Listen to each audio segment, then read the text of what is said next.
Mel Kiper Jr. released his first NFL mock draft for 2021. It is available for you right now on ESPN Plus, and there's no surprise at the very top. He's got the Jaguars taking Trevor Lawrence at number 1, giving the team a starting quarterback who many people just love. The next quarterback off the board is BYU's Zach Wilson.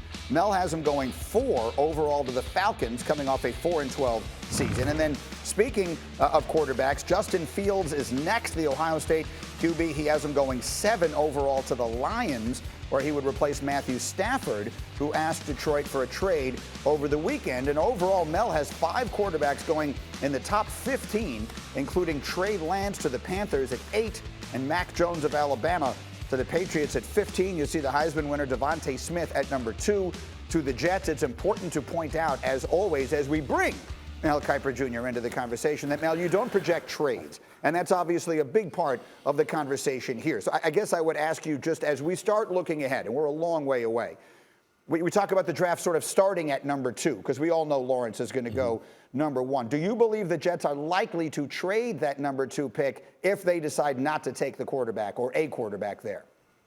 I think if you don't take the quarterback there, Greeny, I think Devontae Smith certainly makes a lot of sense. Get a wide receiver with Smith's capability for Sam Darnold. And by the way, I did allow McShay as a late Christmas present to be able to project trade. So we are able to, Greeny, from now moving forward if we so choose. I didn't, because I think it distorts your first-round mock. But I think when you look moving forward, I know Todd will probably do that. Todd will. But I think with the Jets, get Darnold some help. And I think Devontae Smith would be a great start. You have Denzel Mims, who you drafted last year in the 2nd round. Now Devontae, who's as good as it gets coming out of the collegiate ranks.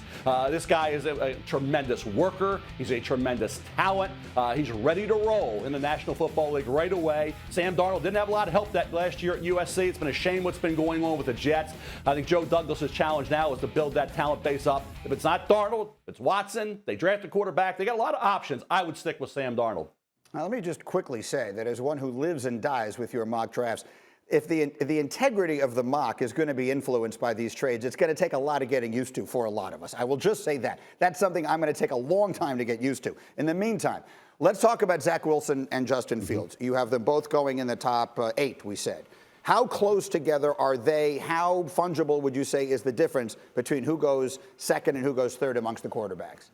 Depends who you talk to in the NFL. I changed that about 6 times, when I was doing that mock with Fields and Wilson flip-flopping. But Wilson had such a great year. I had one guy who said Fields, but he also said Wilson was spectacular all year. Fields had some, want to call them hiccups. Go to the Indiana game, the Northwestern game in particular there. Now, in the Northwestern game, he didn't have Chris Olave, but still, Wilson didn't have that hiccup. You go Coastal Carolina, he was good.